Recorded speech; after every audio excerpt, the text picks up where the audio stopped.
Hi, I'm Sasha Segan with PCMag.com, and I'm here to help you explore the Galaxy S7 with Best Buy.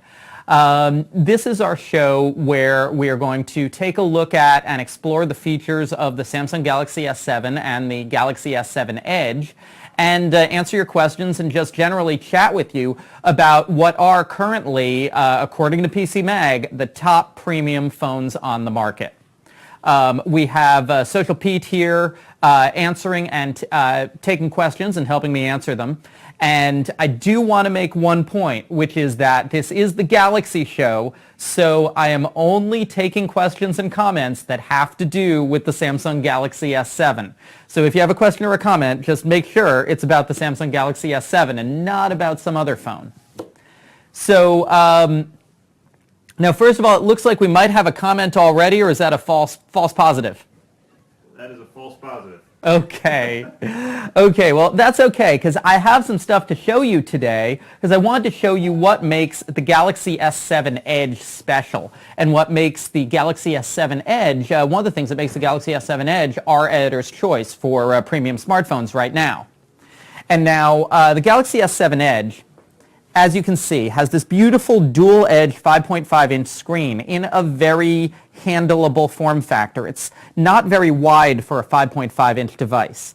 It has a big 3,600 milliamp hour battery that is bigger than the Galaxy S7's battery, which is 3,000 milliamp hours. And it has the Edge. And let me show you how the Edge works. So you swipe out the Edge here. And that's actually my Note 5 giving alerts. I'm going to put it in Do Not Disturb mode. So you swipe out the Edge here, and you see that as opposed to the Galaxy S6 Edge, which only really let you hit popular contacts, the Galaxy S7 Edge has a lot of functional panels that let you do things, and you can add any app available on the phone to the app's Edge. If you go to the Tasks Edge, this is actually a pretty exciting one, because what this is essentially macros. Various apps can expose Edge functionality and thereby have these one-button tasks. You can't create macro tasks yourself. They have to be exposed by the apps. And as you can see, the only apps that are doing this right now are the built-in Samsung apps, even though there is an SDK for this. It sounds like we might have a question already. Someone wants to know how you compare the camera to the previous generation, whether you think it's better or worse. So yeah, so we did do a comparison of the Galaxy S7 and S7 Edge to the S6. You could actually find it on YouTube, among other places, where we look at photos side by side. And what we found is that in good light, the 12 megapixel camera on the S7 and S7 Edge and the 16 megapixel camera on the S6 are about the same quality. The S6 photos in good light might even be a little sharper because it has more pixels. In low light, the S7 focuses faster and has better white balance. It doesn't necessarily take pictures in lower light, but the pictures are less yellowish than they are on the S6. These are both excellent camera phones, but it's the S7 by a nose. Looks like we have another question. For an iPhone 6 Plus owner, would you recommend upgrading to that phone? Well, the thing about switching between iPhone and Android is that it really is all about the operating system. And if you are deep into iOS, if you use iOS exclusive apps, if you use iMessage, if you use iCloud, you're stuck. You're going to have to stay in that Apple ecosystem. But if you have an iPhone 6 Plus, not a 6S Plus, you will find distinct improvements and distinct advantages by going to something like the S7 Edge. It has a sharper screen, it has a better camera, it has faster Wi-Fi, it has faster LTE. All of those hardware things will be upgraded. And it's easier to hold, much easier to hold in one hand than the iPhone Plus series. I'm going to go on and show you one or two more things about the Edge before we go to our next question. I wanted to show you some of the more edges available. Here's the People Edge. It's your favorite contacts. And these colored rings are what color the Edge will light up if it's face down on the table and the person calls you. So if it was face down on the table and, for instance, this person called you, it would light up orange. If it was face down on the table, this person called you, it would light up this kind of reddish color. And so that gives you a little bit of, it's kind of a visual caller ID. We've got some news headlines here. Quick Tools is always popular. This gives you the ruler. Come on, click over to the ruler. There we go. It's an actual ruler that is actually 2 inches. A flashlight control, a compass. And now here's the thing. You can extend the edges. There are a whole bunch of edge panels available that you can turn on and off. Like, say, you don't like those Yahoo headlines, they can go away. You don't use Samsung Milk Music, it can go away. You are really into your calendar, it can be turned on. And now I find that I have weather. My places is really interesting. I'll get to that in a minute, but it looks like we do have another question. Someone is looking for a comparison between this and the Note 5. Okay, the Galaxy S7 Edge and the Note 5. They are both really excellent, and the Note 5 actually is my primary phone right now, so I know it pretty intimately. So the Note 5 basically has the S6 camera. So the cameras here are both very good. The Note 5 is a little wider. The Note 5's processor isn't quite as fast. The big differences really are that the S7 Edge is a little faster, a little easier to use in one hand because of the Edge design. The Note 5 has the pen. And the S7 Edge has a micro SD card slot. So that's an advantage for people who like removable memory. If you want to use the pen, you get a Note. And that's what I've always said. If you want to use the pen, you get a Note. If you just want a big screen Samsung phone with good battery life and now the micro SD card slot, you're going to go for the S7 Edge. Looks like we have another question. Someone wants to know, can you have the Edge on the left side? Yes, you can. Let me show you. So if I click Edge Panel Handle Settings here, I can hit Position, swap it to the left side. I can change its size, and I can change its transparency when it's active. So now I'm swiping it out from the left side. And now I'm kind of a left-handed edger. Now I wanted to tell you about My Places, because that's really interesting. My Places uses GPS location to tell whether you are at home or at work, and then it surfaces different applications depending on where you are. Like, let's say you use Netflix a lot at home, but you don't use it at work, and you use, say, a voice recorder a lot at work, but you don't use it at home. You can set up these different app shortcuts for the two locations, and the different ones will pop up based on where you are.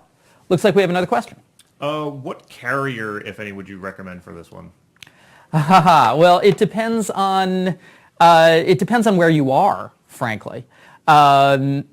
I generally have been recommending Verizon and T-Mobile a lot to people. T-Mobile has great deals. They have great in-city coverage, and their coverage has been spreading very well throughout suburbs.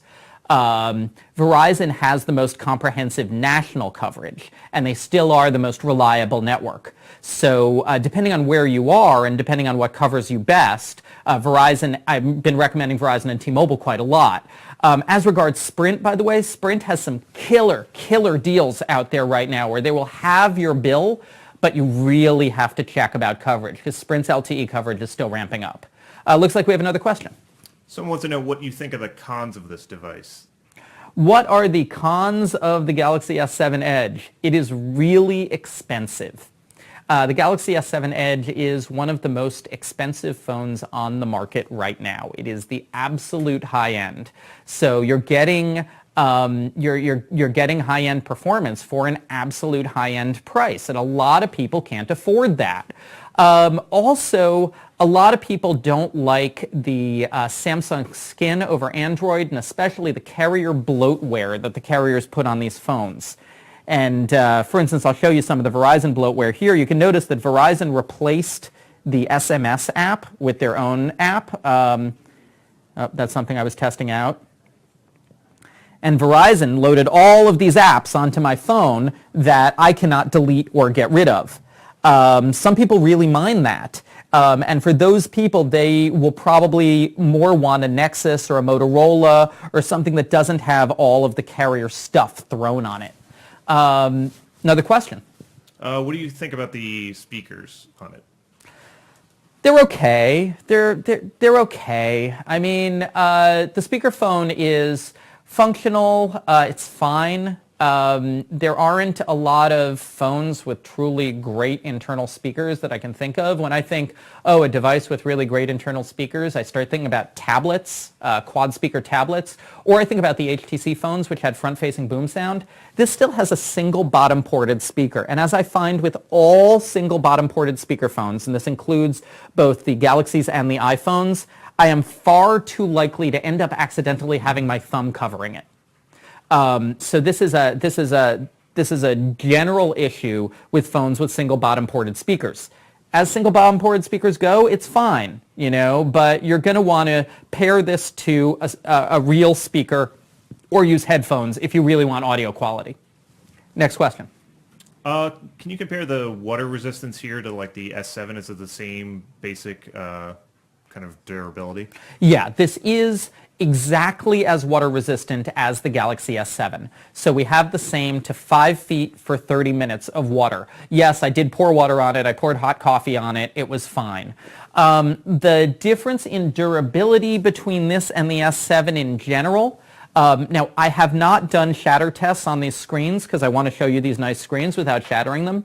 It does sound like the S7 Edge is unfortunately a little less durable screen-wise if it lands face down than the S7 is, just because it's exposing more screen surface to the ground. There are cases for this, or you can just be careful.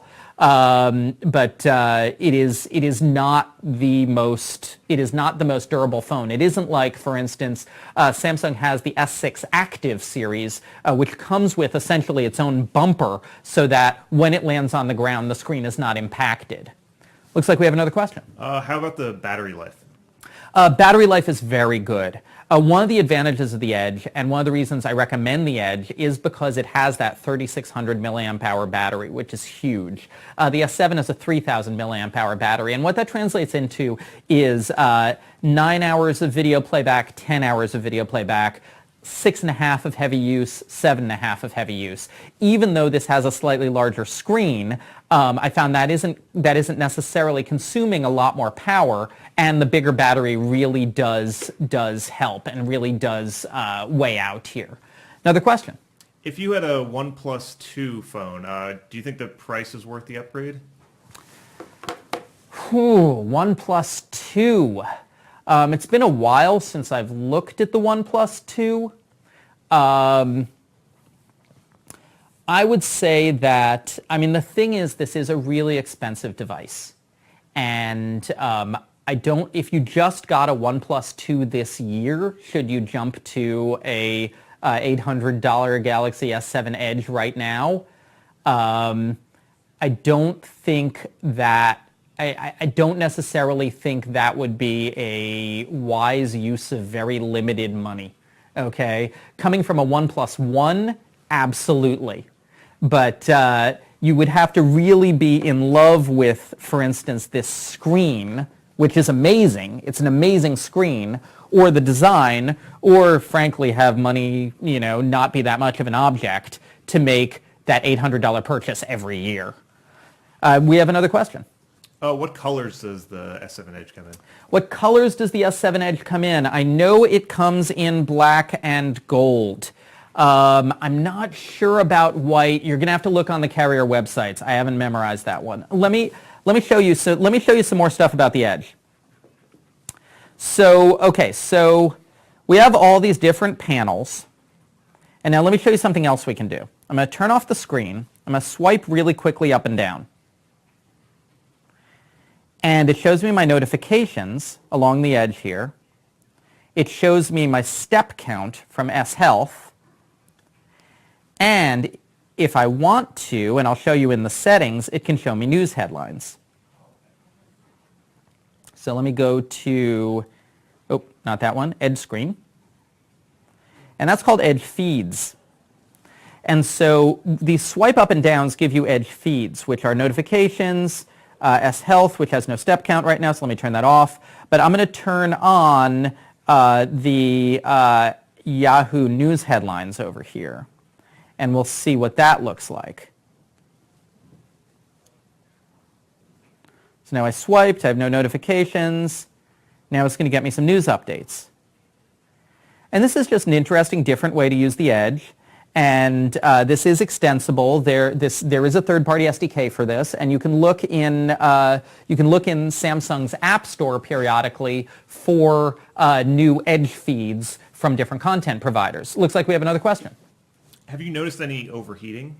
No, absolutely not. Okay, so the Qualcomm Snapdragon 810 had a serious overheating problem, and all last year, anyone who was using the 810, any manufacturer who was using the 810 was struggling with the throttling versus overheating question.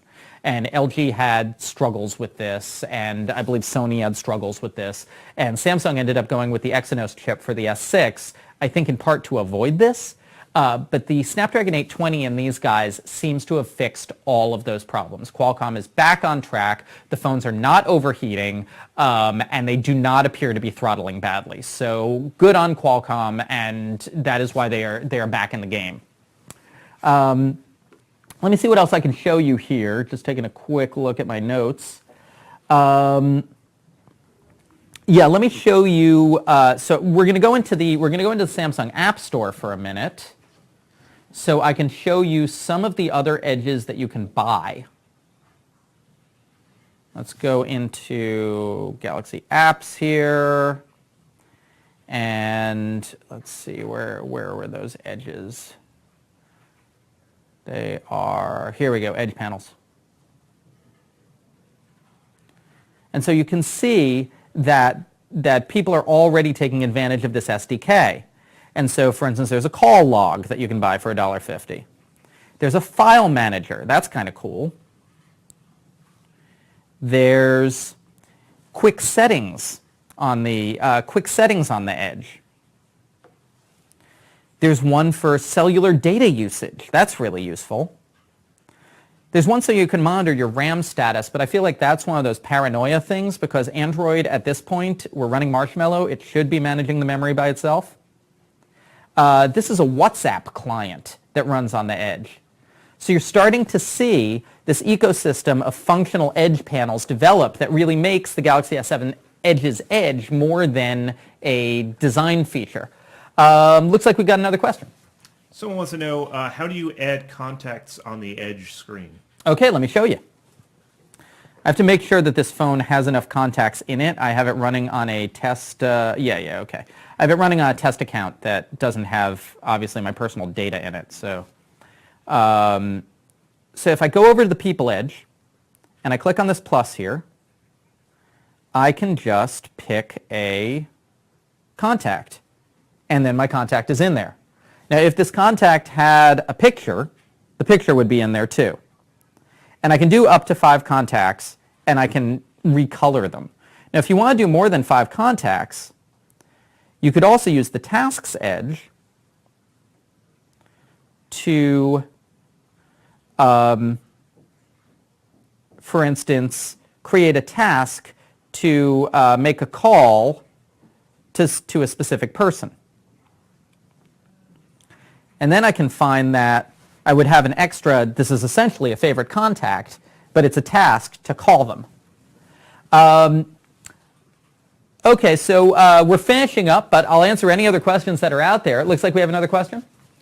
So someone wants to know, if they have a lot of apps installed, is that going to hurt the responsiveness of the phone? So there is the great question that we have not answered about the S7 series is the question of accumulating lag. And in the past, Samsung phones have had an issue where over the course of a number of months, as you fill them with things and delete things, they would tend to lag. And this is something where we have not had these phones for long enough to know if that is happening yet. Samsung insists it shouldn't happen. Samsung insists that they have solved this problem. But do we know if they have solved this problem? The phones have literally not been on the market for long enough to know yet. It shouldn't happen. It might happen. We'll know if it's going to happen a month or two down the road. Do we have any other questions out there? A couple related ones. One, someone wants to know, is this the best smartphone you have ever used? And also, what would you rate it on 1 to 10? We have rated this 4.5, which I believe 4.5 out of 5, which I believe is 9 out of 10 mathematically. So that is our rating. Is this the best smartphone I have ever used? Given that smartphones get better and better all the time, and this is the best smartphone available now, I guess the answer has to be yes, right? Is this the most startling smartphone I've had at any given moment in my career? Not necessarily. I think that one might still be the Nokia N95. And if you remember the Nokia N95 and you remember the moment the Nokia N95 came out, you'll understand why. Is this the best smartphone out there right now? Yes, we do believe so. Another question. All right, and then one final question. What's the price of the VR headset you can get? The Samsung VR headset, I believe it is $99. And the phone snaps into it, and then it's on your face, and you can look at things in VR. There was a promotion going around for quite a while where Samsung and carriers were giving out free VR headsets. I know Best Buy was as well. I don't know if that promotion is over yet. It is definitely something to check for and to shop around and to see if someone is still giving out a free VR headset with the phone. Okay, we have anything else, Pete? No, I think we're good. Okay, terrific. Well, I was very happy to show you the Samsung Galaxy S7 Edge today. We'll be back next week with Exploring the Galaxy, where I will show you how to Googleize your Samsung Galaxy S7 phone. This is Sasha Segan from PCMag.com with Exploring the Galaxy with Best Buy.